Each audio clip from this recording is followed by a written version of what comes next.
वडिलोपार्जित जमिनीचा वाद आणि कौटुंबिक कलहातून पुण्याच्या शिरूर तालुक्यात एक धक्कादायक आणि थरारक घटना समोर आली आहे. तालुक्यातील चांडोह येथे जमिनीच्या कारणावरून दोन गट आमने सामने आले असून त्यांच्यात जोरदार धुमश्चक्री उडाल्याचं पाहायला मिळालं. या हिंसक संघर्षात दोन्ही बाजूंनी एकमेकांवर लोखंडी रॉड आणि लाकडी दांडक्यांनी जीवघेणा हल्ला करण्यात आला. या प्रकरणी शिरूर पोलीस ठाण्यात दोन्ही बाजूंच्या एकूण 52 जणांवर परस्पर विरोधी गुन्हे दाखल करण्यात आले असून पोलीस या प्रकरणाचा सखोल तपास करत आहेत. उभ्या पिकात ट्रॅक्टर चालवून नुकसान केल्याने हा वाद पेटल्याचं समोर आलंय. मिळालेल्या माहितीनुसार चांडोह येथील एका कुटुंबात गेल्या काही काळापासून वडिलोपार्जित जमिनीवरून वाद सुरू होता. हाच वाद शेवटी टोकाला गेला.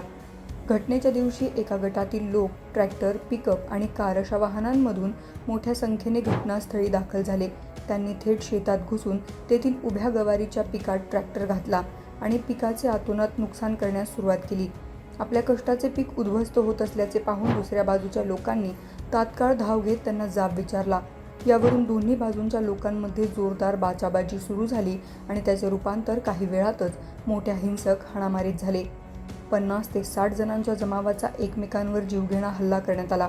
हा वाद इतका विकोपाला गेला की दोन्ही बाजूंचे मिळून सुमारे 50 ते 60 लोक लाठ्या काट्यांसह रस्त्यावर आणि शेतात उतरले.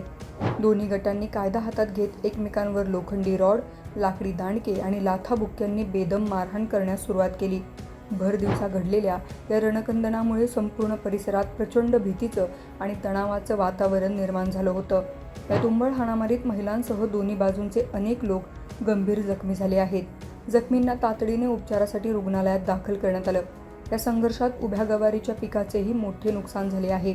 या घटनेची माहिती मिळताच शिरूर पोलिसांनी तातडीने घटनास्थळी धाव घेतली आणि परिस्थिती नियंत्रणात आणली.